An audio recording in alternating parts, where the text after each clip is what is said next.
making anything, and betting on them, you know. So it was like the, you know, the Chappelles, the Dane Cooks, the Jay Moores, the Anthony Clarks, the, you know, the people like that, the Tracy Morgans, the Jim Breuers, the Daryl Hammonds, you know, people who weren't making anything. They were making nothing. I mean, well, when I say nothing, maybe if they were making $25,000 to $50,000 a year, then it was a miracle. So, to get Lorne Michaels and Marcy to acknowledge that they could actually see some of my talent was like a big thing. And I was very persistent, and I got them to finally come to my club. I had a club on West 3rd Street called the Boston Comedy Club that opened in '88. And I'd been trying to get them to come to see a showcase, and they finally agreed to come this one night, and I had all these young guys on. And the heat broke in the club. I'm sorry, I made a mistake. The air conditioning broke. And it was in the summer, it was like 90, 100 degrees, and it was so hot and so ridiculously bad. And that was the one night they came. Of course. And they saw Chappelle and Breuer and a bunch of people. And you know, Jay was asked to come and do another showcase at a place called Stand Up New York. And he got the show. And then, you know, after he got the show, you know, unbelievably, you know, Tracy Morgan got the show. And that's an incredible story, which I'll talk about, which probably could qualify as one of the proudest moments within this. And then Daryl Hammond and Jim Breuer got the show. But, you know, when it comes to Saturday Night Live, you know, and I had these 4 people on, people think you're a millionaire in the business. They think that you're like, you know, it's like artists, you're trying to create the holy shit moments, but as a manager, you can create holy shit moments if you align with certain things that happen.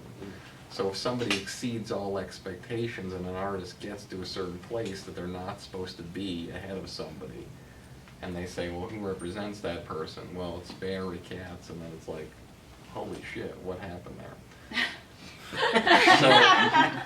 So Jay got the show, and then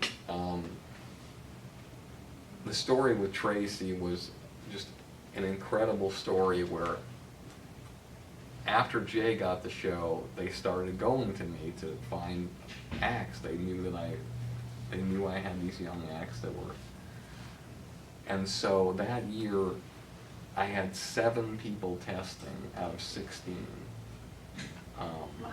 And Lorne and Marcy decided to do it at the comic strip in New York. So I get a call 48 hours before the show from Lorne and Marcy saying, Barry, there's 16 people on the show, and I'd like to keep it to 15, so we've determined that one person is the weakest, that has the least chance of getting on the show, and we'd like to take that person off, and unfortunately it's one of your people, so I'm sorry. And they proceeded to tell me it was Tracy Morgan. Wow. And I fought with them on the phone and couldn't get anywhere. And then back then there were no emails. There were only phone calls, messengers, and faxes. So I was writing a different letter like every 2 or 3 hours, faxing it, messengering it. I FedExed the letter, another letter, calls, and I just kept leaving messages. And I didn't tell Tracy because when I told him he got the SNL audition, he was so excited, and I told him it was the comic strip, and he said, Barry, I've never performed in front of a white audience before. And I said, don't worry about it, I'll prepare you, we'll work. And we went to, as a white man, I will prepare you. I will. I got this. And so there was an empty office by my office, and I would work with him. So I didn't tell him during this time that this was happening because I was still trying to turn it around. And then I got a call from Marcy Klein after calling so many times the day of the showcase at like 3 o'clock. And I said, Marcy, you can't bump Tracy. Thanks for calling me. You can't bump me. And she's like, Barry, shut up, please. She was like a sailor. I said, no, Marcy, please. You can't. She said, shut the fuck up, Barry. I said, Marcy, no, you can't. She's like, Barry, shut the fuck up. I'm putting him on the show. I can't take it anymore. Stop it. Stop the calls. Stop the faxes. Stop the messaging. This is like insanity. Mm-hmm. I said, well, I just believe that he deserves to be. Just shut the fuck up and I'll see you tonight. And so, long story short, Tracy goes on. He is the only guy from that showcase who gets Wow. That's the show. unbelievable. Wow. And so, and going one step further, I was developing a show with Jim Breuer and Dave Chappelle.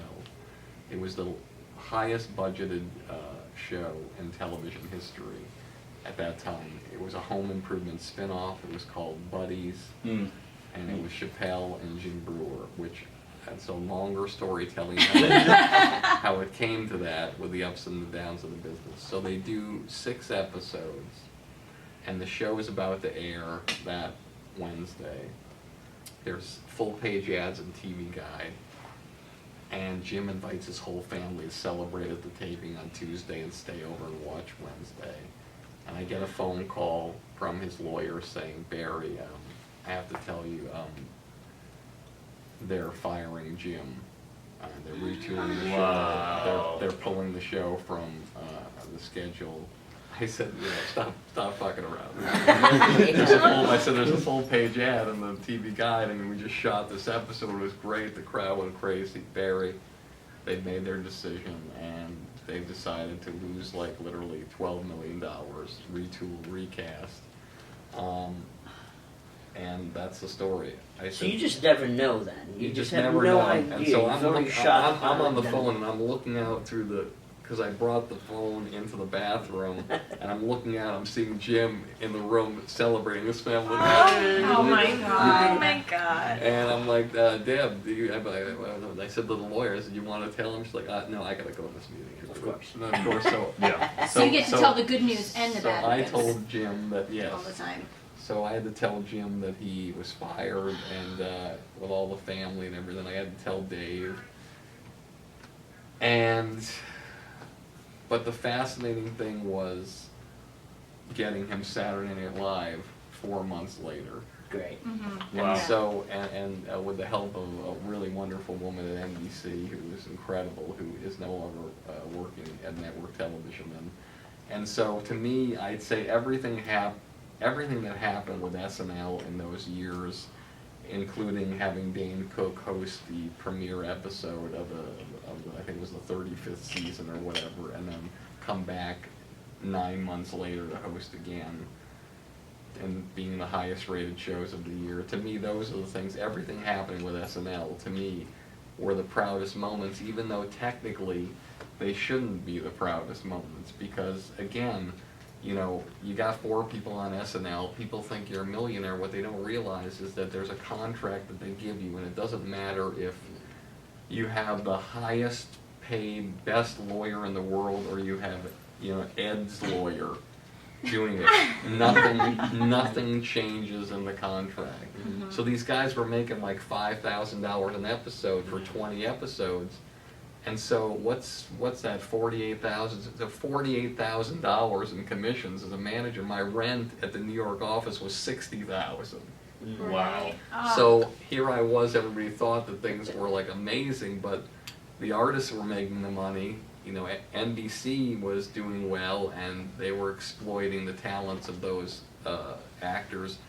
When I say exploiting, that's a bad word. I just mean they've been utilizing them. Mm-hmm. And here I am. And so sometimes your proudest moments don't involve cash or don't involve Yeah. the money you make. It's just the things you did for artists to turn things around and make things the way they are. But, you know, believe me, most recently, the situation with Jay Mohr and the radio show taking over for Jim Rome. I mean, you know, Jim Rome was on the air for 15 years, and to find somebody that you can go in and then negotiate when they have other choices and navigate and help a guy with his talent, get a gig that somebody else was slated to get but didn't end up getting because of the navigation. That's always a proud moment too, and you get to listen to him every day, and you know that millions of people are listening, and you had something to do with it. So those are the proud things when you can do things like that. So I wanna take back to something of what you said about the money. What would you say then, and probably more in those times, what was like a moment for you remember being like, shit, I'm broke, like I just stole a half a bagel off somebody's plate when they left the table? That is the greatest question. Like when were you just like, shit, I'm eating leftover french fries that my server, like somebody just left on, you know what I mean? Was there something that you were like, oh God, I'm desperate? I don't want to tell you that. By the way, how much does this pay? We got some leftover french fries Big for one lunch. downstairs. I'm trying not to maintain my figure. Let's see. There's been many times when I have had that feeling. Perception is not reality. Mm-hmm. I've always been the kind of person that always overextended myself to get to the next level. So I always put myself at incredible risk to try to get to the next level. Like, in other words, this office here. There's a cost to having an office like this. And I could have had an office somewhere in, wherever, insert name of town here and building here, that was a fraction of what the cost of this building cost. Mm-hmm. But I wanted to be here. I love this place, I love this area, and I wanted when people to come here to feel like, hey, this is great, something really special is happening here.